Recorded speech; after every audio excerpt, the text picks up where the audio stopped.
I sat across from Ethan Carter at the divorce bureau, my pen hovering over the unfair agreement he drafted overnight. He slid the paper toward me without a single glance of remorse, tapping the harsh clauses with his luxury watch-clad wrist.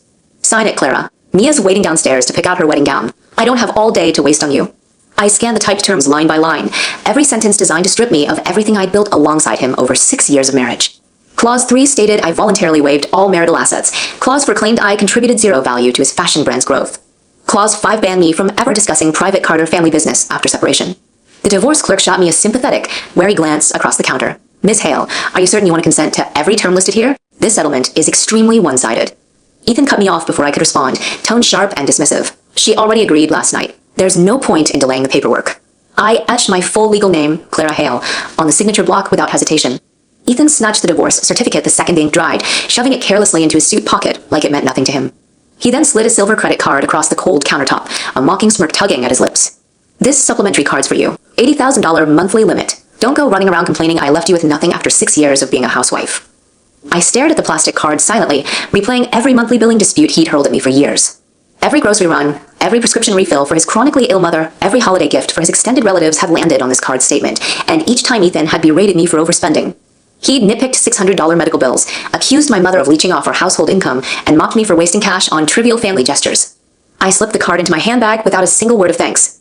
Ethan let out a scoff, convinced I'd surrendered entirely to his mercy. That's the right attitude. Learn to accept your place now that you're no longer Mrs. Carter. A car horn blared twice outside the bureau's glass entrance. Ethan shot straight to his feet, already halfway to the door before he tossed a glossy wedding invitation onto the counter beside me. Saturday evening at Cloudview Grand Hotel, the Starlight Ballroom Point, 460 guests total. Theme is Lost Love Reunited. Bride's name Mia Reed. Feel free to stop by if you're curious what a real wedding looks like. One with a woman I actually love, not just a placeholder housekeeper. I flipped the invitation open, every detail confirming what I'd endured hearing for 6 straight years. His mother Margaret had spent countless dinners reminding me Mia was Ethan's original high school sweetheart, only separated because she'd moved south for university. His younger sister, Chloe, never missed a chance to sneer that Ethan's heart had always belonged to Mia, and I was merely a temporary substitute filling the gap until his true love returned. I folded the invitation back shut, calm and unshaken. Congratulations on your wedding. Ethan paused, visibly confused by my lack of screaming or breakdown. You're not going to throw a fit? Last night you begged me to explain why I was leaving you for her. I don't need explanations anymore, I replied, grabbing my tote bag and standing to exit the office. Mia's voice drifted through the glass doors, calling Ethan's name impatiently. He spun around instantly, rushing toward the white sedan parked curbside, only glancing back once before he climbed in. Don't come crying to me when you realize you can't survive alone without my support, Clara. You can't even balance a basic household ledger after 6 years stuck at home. I'll survive fine on my own, I answered flatly. He laughed out loud, the sound bitter and condescending. Sure you will. Good luck scraping by on nothing. The divorce clerk watched Ethan's car peel away down the street, then leaned forward to speak softly to me. Miss Hale, those terms are outrageously unfair. You're signing away every asset you're legally entitled to. I'm not losing anything permanently, I told her, tucking the divorce papers securely inside my bag. Everything that belongs to me will be reclaimed in due time. Moving trucks waited outside the Carter family townhouse the moment I arrived to collect my personal belongings. Margaret, Ethan's mother, walked the front doorway alongside Chloe, Ethan's younger sister. 2 more distant female relatives lingered behind them, all crossing their arms and eyeing my luggage with open suspicion. Open every suitcase right now, Clara, Margaret ordered, planting her feet firmly to block my path inside the entryway. We can't risk you stealing property that belongs to the Carter family. Chloe snickered, holding her smartphone up as if ready to record a confrontation. Mom's right. My brother still gave you a credit card out of kindness. Don't dare sneak our valuables away when you leave. A moving laborer stepped forward to defend me, frustrated by their unreasonable demands. This woman's packing her own personal possessions. You have no legal right to search her luggage without consent. Margaret snarled at him, dismissing his input outright. This is private family business. Stay out of it. I wheeled my rolling suitcase forward without resistance. Search everything you want. I have nothing to hide. Chloe ripped the zipper open aggressively, sorting through my clothes, skincare bottles, and old textbooks until she uncovered a small carved jade jewelry box tucked beneath a stack of sweaters. She snatched the box away before I could reach for it. What's this hidden treasure you're hoarding? Hand it back to me immediately, I demanded, reaching out to retrieve my family heirloom. Chloe dodged my grasp, popping the box's latch open to reveal a smooth jade bangle passed down from my maternal grandmother. Margaret's eyes narrowed the second she laid eyes on the jewelry piece. I recognized this bangle. It's identical to one I owned years ago. She lied without hesitation. Chloe jumped to back up her mother's false claim. How dare you steal Mom's antique jewelry while living under our roof, Clara? This bangle was gifted to me by my late mother, complete with official gem appraisal paperwork, I said, pulling the certification slip out of my wallet to prove ownership. Margaret snatched the paper slip from my fingers, tearing it into tiny fragments and grinding the shreds beneath her leather shoe without reading a single line of text. Now your proof's gone. You lived off our family's food for 6 years. This bangle counts as compensation to me. I stared at her cold, unrepentant expression, memorizing every act of petty cruelty for later reckoning. I won't fight you for today, but I will take it back eventually. Chloe scoffed, mocking my quiet threat. Delusional as always. Hurry up and finish moving so we can prep for Ethan's big wedding this weekend. As I lifted a framed wedding photograph from the top of my final box, Chloe let out another mocking remark. Still clinging to wedding photos? Must be hard letting go of my brother. I tore the printed photograph out of its wooden frame, ripping it into 4 uneven pieces and tossing the fragments straight into the outdoor trash bin beside the driveway. No attachment left to hold onto anymore. Chloe rolled her eyes, calling me pretentious and dramatic. I closed the moving truck's rear loading door, glancing back at the entire Carter family lined up on the porch. I'll see all of you at the wedding on Saturday. Margaret's face twisted with irritation. We never invited you to the ceremony. I waved the glossy wedding invitation in the air for her to see. Ethan personally handed me an invitation at the divorce office. The truck pulled away from the neighborhood, and I pulled the supplementary credit card Ethan had given me out of my purse, dialing the customer service hotline for the issuing bank at once. I need to permanently freeze and terminate all spending privileges on a supplementary card registered under my primary account holder name, Clara Hale. The customer service representative confirmed my identity details before processing the cancellation request without delay. The taxi driver glanced at me through the rearview mirror, curious about my sudden action. I placed 2 more consecutive calls immediately after hanging up with the bank. First, I contacted Cloudview Grand Hotel's wedding finance department to notify staff the entire wedding payment plan was linked to my personal primary credit line, ordering all outstanding venue, catering, and floral charges to switch to mandatory on-site cash payment with no automatic card deductions permitted. Next, I dialed the bridal boutique, wedding jewelry vendor, and event decorator to issue identical payment revocation notices to every third-party vendor tied to Ethan's wedding budget. The taxi driver cleared his throat, speaking up after I finished my 5th business call. Ma'am, you're about to completely ruin this man's wedding day, aren't you? I gazed out the window at the passing city streets, tone calm and unvengeful on the surface, rooted in psychological fairness rather than blind malice. I'm not here to destroy anything. I'm merely reclaiming financial control over assets and payment methods that legally belong solely to me. Every dollar charged to that card came from my independent income stream, not Ethan's brand revenue. My temporary rental apartment sat in an older 6-story residential district, narrow with faded wall paint and drafty windows, yet entirely mine with no outside control over my living space. Once I unpacked my basic boxes, I pulled a thick sealed manila document envelope out from the bottom storage compartment of my suitcase, unfolding a signed legal business agreement drafted 3 years prior. 3 years ago, Ethan's fashion brand Carter Apparel faced catastrophic cash flow collapse, weeks away from permanent bankruptcy and mass employee layoffs. He dropped his knees in our living room, begging me to inject my family inheritance and personal freelance investment capital to save his failing company, promising complete obedience and lifelong gratitude if I bailed him out. I'd liquidate my late mother's trust fund and arranged additional private investor loans to cover the full $3.8 million emergency rescue, and Ethan had signed a fully witnessed, legally binding equity transfer contract granting me 30% permanent ownership of Carter Apparel under my private investment firm Hale Capital.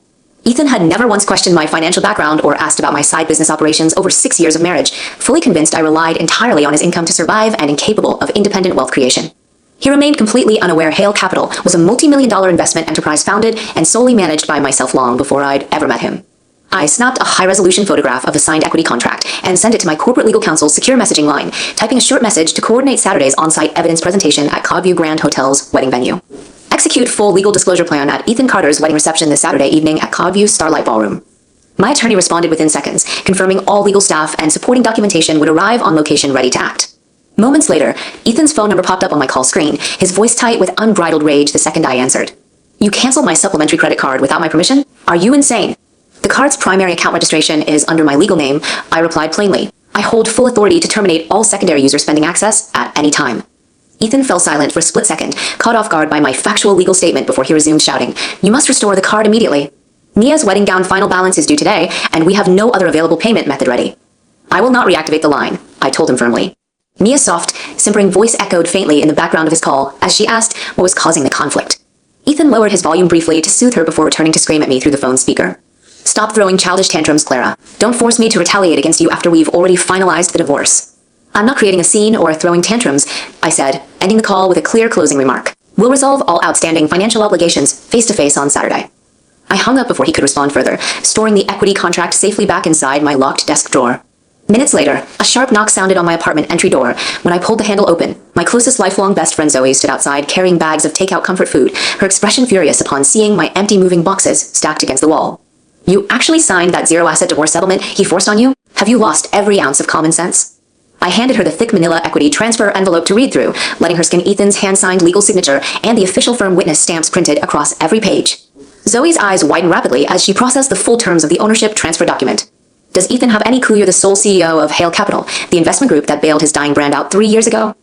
He has zero knowledge of my business operations or personal net worth, I answered. Zoe let out a sharp, satisfied grin, already anticipating the wedding's inevitable public collapse. He's going to experience the most humiliating public meltdown of his entire career this weekend. I shook my head, outlining my far more comprehensive long-term plan beyond merely disrupting the wedding reception. Merely ruining his celebration isn't sufficient payback. Every demeaning, dismissive remark Ethan made about my lack of value over 6 years needs to be proven false publicly, and every unfair financial choice he made at my expense will be fully rectified through legal channels. Saturday afternoon arrived with flawless sunny weather, and I dressed in a sleek black professional tailored suit paired with minimal subtle jewelry, Zoe walking beside me as we entered Cloudview Grand Hotel's lavish lobby. The venue's general manager spotted me the second I stepped through the glass front doors, hurrying over to greet me respectfully. Miss Hale, we've followed all your payment modification instructions fully. MR. Carter attempted to settle the full wedding balance 10 minutes ago, yet every linked credit card has been declined on every single swipe attempt. Continue enforcing mandatory on-site cash payment only, I instructed him, requesting he avoid drawing unnecessary attention to my presence among the wedding guests until the critical payment moment arrived. Near the Starlight Ballroom's entry doors, the majority of the Carter extended family had already gathered to socialize and collect cash wedding gifts. Margaret spotted me instantly, her facial features hardening into a scowl the moment our eyes met. What are you doing trespassing on my son's wedding venue uninvited? I pulled the wedding invitation Ethan personally delivered to me out of my blazer pocket. I hold a formal written invitation from the groom himself. Chloe rolled her eyes dramatically, loud enough for surrounding relatives to overhear her mocking commentary. She's only here to crash our celebration and beg Ethan to take her back out of loneliness. Zoe stepped forward to defend me, her tone sharp and unafraid of confrontation. The person leaving humiliated today will not be Clara, mark my words. Margaret glared at Zoe, demanding to know her identity, who allowed an outsider unassociated with our family to attend this private wedding. Hotel management confirmed +1 guest attendance is permitted for every invited attendee. I responded coolly, glancing down at Chloe's wrist where my stolen jade bangle sat prominently on display. Chloe lifted her arm intentionally to flaunt the jewelry piece in front of my face, a smug, triumphant grin spreading across her cheeks. Mom gave this antique bangle to me as a gift. Isn't it stunning? Keep a tight grip on it for the next few hours, I warned her quietly. I intend to reclaim what belongs to me before this day concludes. Chloe laughed off my quiet threat, dismissing it as empty posturing. You have no power to take anything from me now that the divorce is finalized. Before our argument could escalate further, Ethan emerged from the ballroom interior dressed in an expensive custom wedding tuxedo, white floral boutonniere pinned neatly to his lapel. He froze mid-step the second he spotted my figure standing beside the lobby wall. You genuinely chose to show up here after I warned you to stay away? Mia linked her arm through Ethan's bicep, wearing an elaborate white lace wedding gown with airbrushed soft bridal makeup, her expression falsely gentle and sympathetic as she addressed me directly. This must be difficult for you, Miss Hale. Ethan told me you're emotionally fragile after our separation. I was worried you'd spiral into despair and skip today entirely. Zoe scoffed at Mia's performative softness, unable to hold back her blunt observation. Ethan's quite the talented storyteller when it benefits his new romantic interest. Ethan's jaw tightened with anger, directing his frustration at me rather than his new fiancée. Control your friend's rude commentary immediately, Clara. I'm not responsible for honest observations others make, I replied flatly. Mia lowered her gaze in manufactured sorrow, placing a gentle hand on Ethan's chest to calm his rising temper. Don't argue with her on our special day, darling. I don't want conflict ruining our perfect wedding atmosphere. Margaret rushed to Mia's side instantly, showering her with excessive praise and contrasting her against my supposedly bitter, hostile demeanor. Mia possesses such gentle, forgiving grace, unlike certain bitter ex-wives who carry resentment everywhere they go. The hotel general manager stepped into the tense lobby conversation to deliver the unavoidable payment reminder, clearing his throat to capture Ethan's full attention. Mr. Carter, we require full settlement of all venue, catering, floral, DJ, and alcohol charges before we can officially open the ballroom for your ceremony. Total outstanding balance stands at $1.26 million US. Ethan pulled out the supplementary card linked to my primary account without hesitation, handing it over for the manager to swipe through the payment terminal. The machine emitted a sharp decline beep on the first attempt, and Ethan frowned, handing over a second backup card tied to the same blocked payment system. The terminal rejected the second card as well, displaying a permanent authorization termination alert on its digital screen. Every nearby wedding guest fell silent, murmuring confused whispers as they watched the groom's payment failure unfold in plain public view. Chloe leaned in to whisper panicked questions to Ethan, while Mia's bridal smile faded into anxious unease, gripping his suit sleeve tightly for reassurance.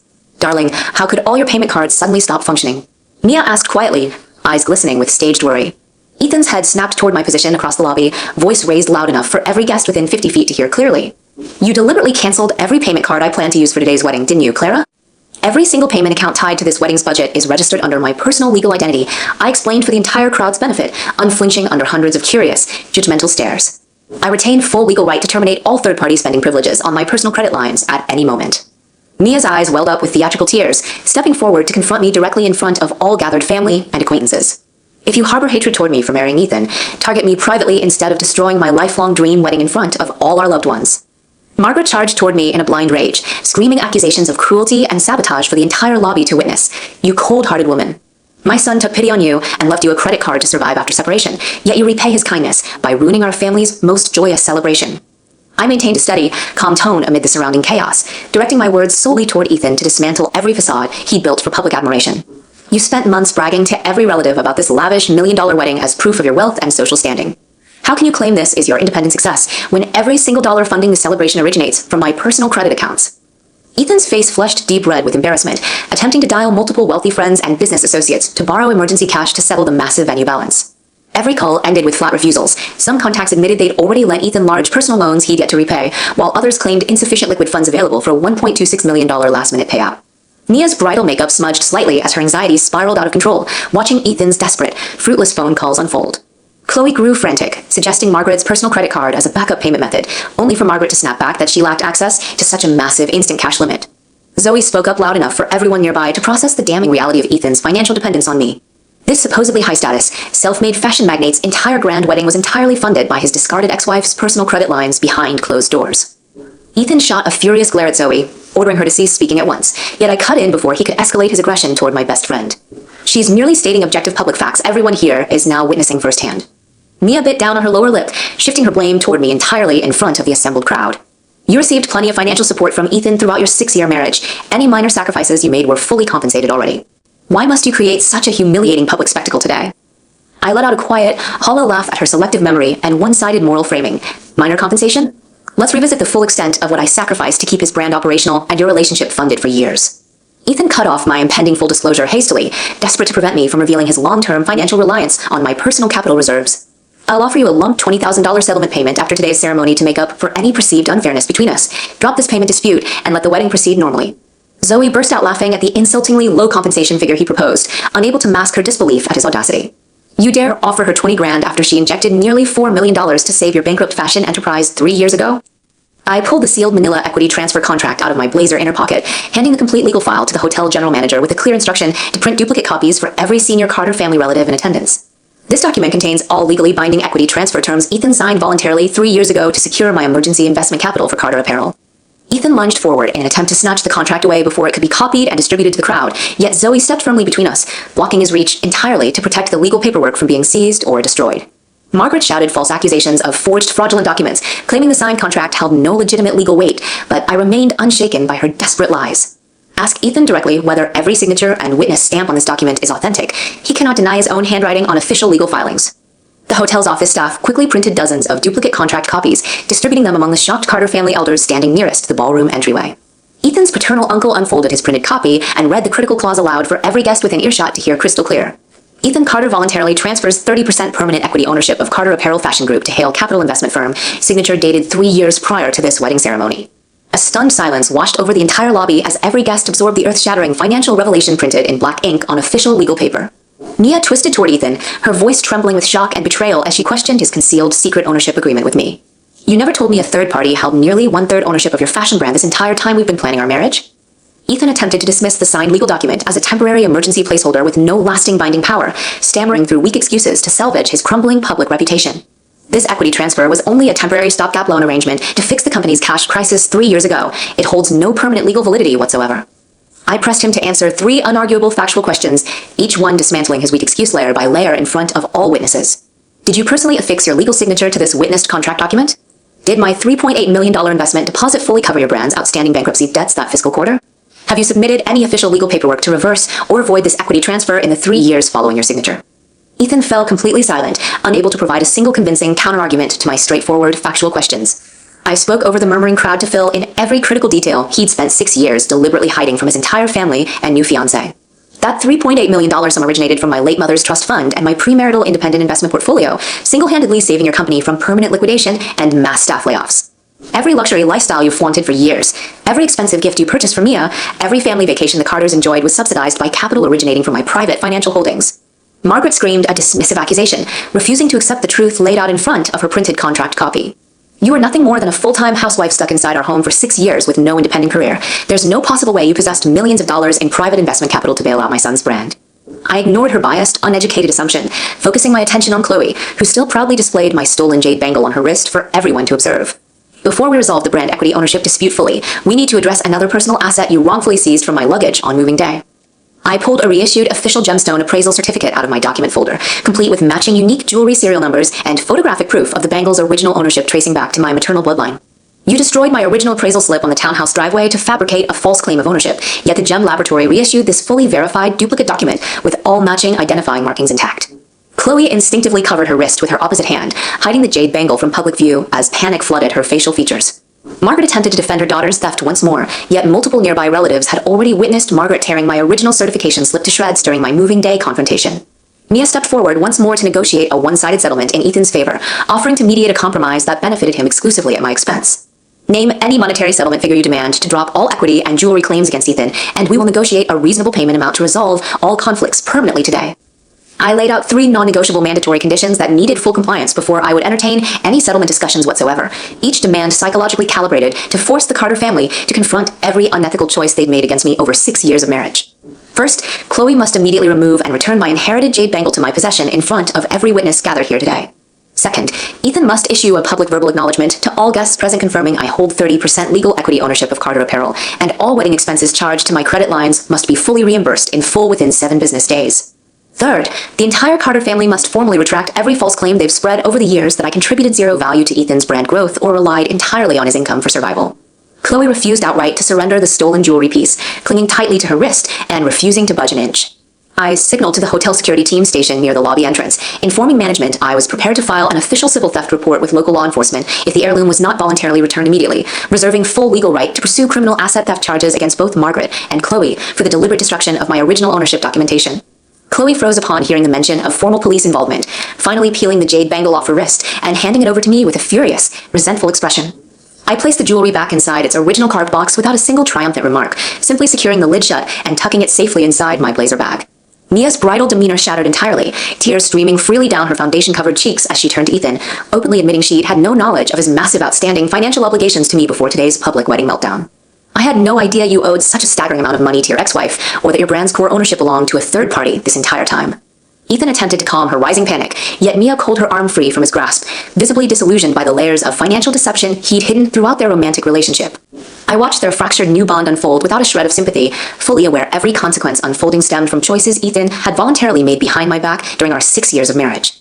A senior corporate legal representative from Hale Capital arrived at the hotel lobby mid-confrontation, carrying a complete binder of corporate financial filings and equity ownership verification paperwork to corroborate every clause printed on the transfer contract I distributed to the Carter family guests. The legal specialist addressed the entire crowd formally, confirming all equity terms were fully enforceable under state commercial business law with 0 loopholes Ethan could exploit to void the signed agreement. Ethan's facial color drained completely as the legal representative referenced my maternal grandfather, a highly respected multi-billion-dollar retail industry tycoon who'd originally funded my premarital investment firm Hale Capital years before I'd ever crossed paths with Ethan Carter. Every guest within hearing distance gasped upon learning my family possessed decades of established high-net-worth business, while Ethan had never bothered to inquire about over 6 years of cohabitation. The hotel general manager repeated the venue's strict payment deadline warning, informing Ethan the Starlight Ballroom would be locked and all wedding decor dismantled if the $1.26 million outstanding balance remained unpaid before the official ceremony, start time scheduled in 40 minutes. Ethan frantically begged multiple wealthy business associates present at the wedding reception for emergency loans, yet every single contact flatly refused to advance such a massive last-minute cash sum to him after witnessing the full extent of his concealed debt to me unfold publicly in front of dozens of mutual acquaintances.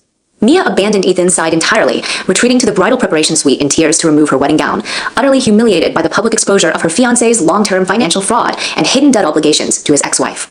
Margaret and Chloe attempted to round up family members to pressure me into dropping all legal financial claims against Ethan, yet nearly every relative present had witnessed irrefutable documentary proof of every unethical act the Carter family had committed against me over 6 years and refused to side with their biased, self-serving narrative any longer. I exited the hotel lobby alongside my legal counsel, and Zoe, once the full extent of Ethan's public humiliation had reached its natural psychological turning point, leaving the Carter family trapped with an unpaid $1 million wedding bill, a brand with 30% outside ownership they could never erase, a disillusioned runaway bride, and dozens of relatives now fully aware of every lie Ethan and his mother had propagated about my financial dependency and lack of career value for years on end. Over the following weeks, I initiated a full formal forensic audit of all Carter Apparel corporate financial records, uncovering hundreds of unauthorized company fund transfers Ethan had funneled directly into Mia's independent boutique business, account totaling $2.1 million with 0 legitimate formal business contracts or service deliverables to justify the massive corporate expenditures. I filed official corporate board proceedings to suspend Ethan from all executive operational authority within Carter Apparel pending full completion of the financial audit, citing repeated breach of fiduciary duty and unlawful diversion of company capital for personal romantic wedding expenses as core grounds for his temporary administrative removal. Ethan attempted to negotiate one-sided settlement offers repeatedly over the following month, proposing minimal partial repayment schedules and begging for leniency to preserve his public social reputation. Yet every compromise he offered failed to fully reimburse the full principal and interest of the millions in personal capital I'd injected to rescue his failing fashion brand 3 years prior. Every time he attempted to manipulate my empathy by referencing our 6 years of past marriage together, I reminded him of the zero-asset divorce settlement he'd forced me to sign without a single moment of consideration for my 6 years of combined household and corporate contributions to his brand's survival. Mia launched a coordinated social media smear campaign alongside Chloe in an attempt to paint me as a bitter, vengeful ex-wife deliberately sabotaging Ethan's new relationship and professional career, posting edited partial screenshots and biased anecdotal commentary to frame herself as an innocent, wronged romantic partner destroyed by my unprovoked retaliation. I waited patiently until their false narrative spread widely among local industry acquaintances before releasing full unedited financial transfer records, signed equity legal filings, hotel wedding payment failure footage, and audio recordings of Ethan's phone threats to pressure me into dropping all financial claims against him to the same social media platforms they'd used to spread fabricated negative rumors about my character. The complete verified evidence I published online instantly reversed public industry opinion entirely. Local fashion sector business owners and mutual social acquaintances immediately recognized Mia and Chloe's coordinated smear campaign as deliberate defamation rooted in their own guilt over Ethan's hidden corporate financial misconduct. Mia's boutique lost nearly all wholesale retail partnerships within 72 hours of the full financial evidence disclosure, while Chloe's personal social media accounts flooded with critical public commentary calling out her theft of my inherited jade bangle and participation in the Carter family's long-term false narrative about my financial background. Margaret organized an unannounced mob of distant Carter relatives to show up at my temporary rental apartment with live smartphone video recording equipment, staging a public confrontation to accuse me of stealing family assets and ruining Ethan's promising fashion career for petty personal revenge. I allowed the live recording to continue uninterrupted before presenting the original gemstone heirloom appraisal laboratory technician alongside my mother to provide in-person sworn witness testimony confirming the jade bangle's unbroken maternal bloodline ownership history, completely dismantling Margaret's fabricated theft accusations live for every online viewer tuning into Chloe's broadcast stream. The live chat comment section shifted instantly from hostile harassment directed toward me to widespread condemnation of Margaret and Chloe's deliberate theft and destruction of my original ownership certification paperwork on moving day. I issued a formal public invitation for all involved parties to attend a neutral off-site public disclosure conference outside Carter Apparel's corporate headquarters the following morning to present every official legal filing, financial audit record, and witness statement tied to the ongoing corporate ownership dispute, giving Mia, Ethan, Margaret, and Chloe an opportunity to provide counter-evidence to refute my fully verified documentation if they possessed any legitimate proof to contradict my claims. At the scheduled public disclosure conference outside the fashion brand's office complex, dozens of industry journalists, current brand employees, and local business investors arrived to observe the full legal evidence presentation. Chloe arrived alongside Mia, attempting to maintain a hostile confrontational tone until I played unedited smartphone audio recordings capturing every untrue defamatory statement she'd posted across social media platforms about my character and financial motives over the preceding weeks. Faced with irrefutable audio proof of her deliberate defamation alongside fully notarized corporate equity transfer contracts, Chloe was forced to deliver a public verbal apology for all fabricated online accusations and the wrongful seizure of my maternal jade heirloom in front of the assembled crowd of journalists and brand staff. Shortly after Chloe's public apology concluded, my corporate audit team released partial preliminary financial audit results revealing the $2.1 million unauthorized corporate fund transfers Ethan had wired into Mia's boutique business bank account with 0 formal signed commercial partnership agreements to validate the massive expenditures. Mia attempted to claim the large capital sums constituted voluntary personal romantic investment gifts from Ethan with no corporate oversight required, yet the brand's independent board of directors immediately challenged her reasoning. Explaining all company capital expenditures exceeding $50,000 legally required full board written approval, Ethan had deliberately bypassed entirely to fund Mia's wedding and boutique operational costs without formal corporate authorization. When Mia failed to produce any signed commercial partnership contracts or deliverable service receipts to justify the $2.1 million corporate fund inflows to her boutique, the Carter Apparel Board of Directors held an emergency in-person shareholder vote to temporarily suspend Ethan's CEO administrative powers pending full completion of the forensic financial audit and mandatory full reimbursement of all unlawfully diverted corporate capital back into the brand's central operating accounts. The board vote passed unanimously to strip Ethan of all day-to-day executive decision-making authority within the fashion enterprise, appointing me as interim brand operational manager to stabilize the company's damaged cash flow and supplier relationships while the full audit concluded. Ethan attempted to negotiate a private off-the-record settlement meeting with me at the Carter family residential estate alongside Margaret and multiple senior family elders to pressure me into accepting a reduced partial repayment schedule and waiving remaining legal financial claims against him and Mia. I attended the private family mediation gathering fully prepared with complete audit binders, equity ownership filings, and witness contact information, systematically addressing every biased family argument the Carter relatives raised to minimize Ethan's unlawful financial misconduct and 6 years of one-sided marital exploitation against me. When Margaret attempted to shift blame onto my supposedly unreasonable retaliatory behavior rather than Ethan's deliberate deception and corporate fraud, I recounted every daily household labor burden I'd carried alongside my multi-million-dollar private investment rescue of his brand for 6 years of marriage, listing every holiday gift, medical bill, household maintenance expense, and corporate emergency capital injection I'd funded exclusively through my personal financial reserves while Ethan continuously belittled my supposed lack of independent career value to every family member present. Mia's mother arranged a separate private negotiation meeting at an upscale local cafe in an attempt to bribe me with a $50,000 lump cash payout to permanently drop all outstanding financial and corporate legal claims against Ethan and her daughter, claiming Mia was far too emotionally fragile to withstand the prolonged industry reputational damage stemming from the ongoing financial audit disclosures. My maternal former senior municipal audit supervisor arrived unannounced mid-bribe negotiation session, instantly recognizing Mia's mother from past corporate financial violation audit cases she'd overseen years prior, forcing Mia's mother to retract the cash bribe offer and acknowledge her attempt to illegally settle multi-million-dollar outstanding financial debts with a minimal partial payout designed to protect her daughter's boutique business and social reputation at my full financial expense. After Mia failed to submit full reimbursement of the $2.1 million unlawfully diverted corporate capital within the 3-day formal repayment window I provided in writing, the Carter Apparel Board of Directors issued formal legal demand letters to both Ethan and Mia's boutique enterprise, threatening official civil litigation and asset seizure proceedings if the misappropriated company funds were not fully repaid within 30 calendar days. Mia attempted to shift complete financial blame onto Ethan alone, claiming she had no prior knowledge the large capital transfers originated from corporate operating funds rather than Ethan's separate personal private wealth. Yet recorded private conversation audio captured between Mia and Ethan prior to the wedding proved she'd been fully aware the boutique funding originated from unapproved brand corporate accounts the entire time. Faced with impending civil asset litigation and irreversible industry reputational ruin, Mia publicly released a lengthy written statement shifting nearly all responsibility for the unlawful corporate fund transfers entirely onto Ethan's intentional deception, attempting to frame herself as an unwitting innocent victim manipulated by his concealed financial schemes to avoid personal legal liability for accepting millions in unapproved brand capital for her boutique and wedding expenditures.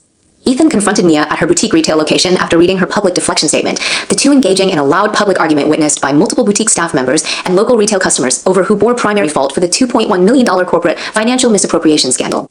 My corporate legal team arrived at Mia's boutique retail space mid-argument to serve formal financial disclosure subpoenas demanding full production of all boutique banking transaction records and written communication correspondence between Mia and Ethan documenting the unlawful corporate fund transfers. Mia initially refused to comply with the legal disclosure subpoenas until my maternal cousin, my family's multi-billion-dollar retail industry tycoon and founding investor of Hale Capital, arrived at the boutique alongside our legal staff, confirming full legal recourse would be pursued against Mia's retail business for obstruction of corporate financial audit proceedings if she continued withholding required banking documentation from the Carter Apparel Board's independent forensic audit team. Faced with the full weight of my family's extensive corporate legal resources, Mia reluctantly surrendered all boutique banking ledgers and private text message correspondence logs linking her directly to Ethan's unauthorized corporate capital diversion scheme.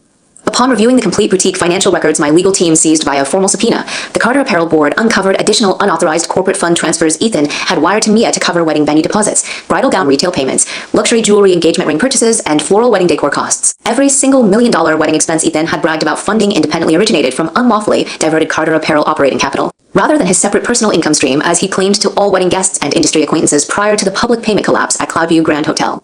The Carter family patriarch, Ethan's 82-year-old grandfather with majority residual family equity in the fashion brand, stepped in to mediate final settlement negotiations after reviewing the complete forensic audit results and irrefutable legal equity transfer documentation I'd presented to the brand's board of directors.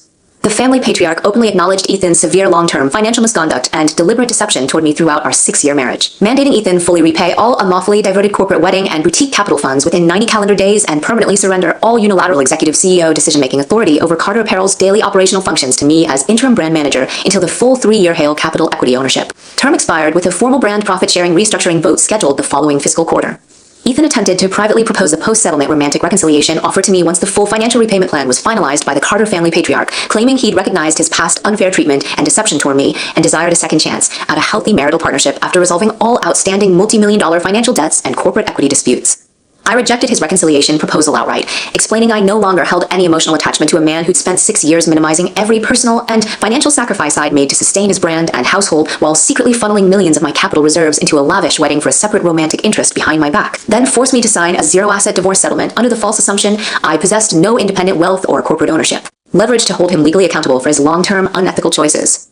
Within 12 calendar months of Ethan's disastrous million-dollar wedding collapse and subsequent corporate financial audit disclosures, I stabilized Carter Apparel's damaged supplier and client relationships, renegotiated far more favorable wholesale material pricing contracts with textile manufacturers, secured a multi-hundred-million-dollar exclusive long-term retail supply partnership contract with the region's largest luxury fashion retail conglomerate through my maternal family's industry business connections, and grew Carter Apparel's quarterly operating revenue by over 200% under my interim brand management oversight. Ethan's former romantic partner Mia permanently closed her boutique retail location after losing all wholesale industry partnerships and being ordered to repay her full share of the unlawfully diverted $2.1 million corporate capital funds via monthly structured settlement payments. Chloe was forced to resign from her minor part-time brand administrative role at Carter Apparel following widespread employee backlash over her participation in the family's theft of my maternal jade heirloom and coordinated social media defamation campaign against my professional and personal reputation. Margaret retreated entirely from local social and industry events after every mutual acquaintance witnessed the full scope of her deliberate lies, asset theft, and biased one-sided family pressure tactics deployed to protect Ethan's fraudulent financial narrative at my expense over 6 years of marriage.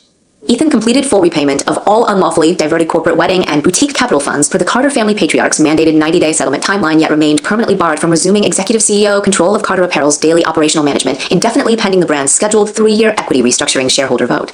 The final board shareholder vote concluded with overwhelming majority support to formalize my permanent appointment as Carter Apparel's official chief operating officer alongside my 30% Hale capital equity ownership stake, granting me full unilateral authority over all brand financial, production, wholesale partnership, and marketing strategic decision-making processes moving forward.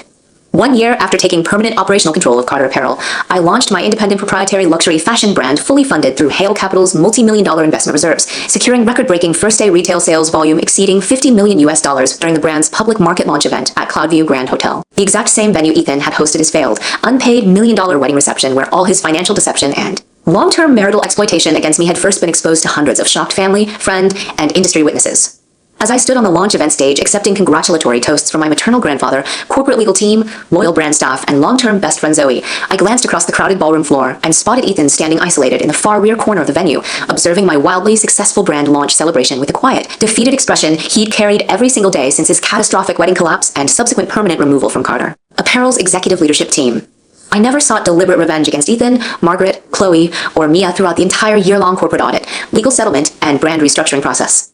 Every single action I took, terminating my credit lines, funding his fraudulent wedding, presenting verified equity ownership documents to expose his concealed debt, pursuing formal forensic audits to recover unlawfully diverted corporate capital, releasing verified evidence to counter coordinated defamation campaigns, and accepting permanent brand operational leadership to repair the damage his mismanagement inflicted on Carter Apparel's finances and industry reputation, was rooted solely in reclaiming every asset, financial investment, professional contribution, and personal family heirloom the Carter family had deliberately taken, minimized, or dismissed throughout 6 years of unequal, one-sided marital exploitation built entirely on Ethan's continuous web of calculated lies and financial deception designed to exploit my quiet 6 years of selfless support while prioritizing his secret romantic relationship with Mia at my complete personal and financial expense.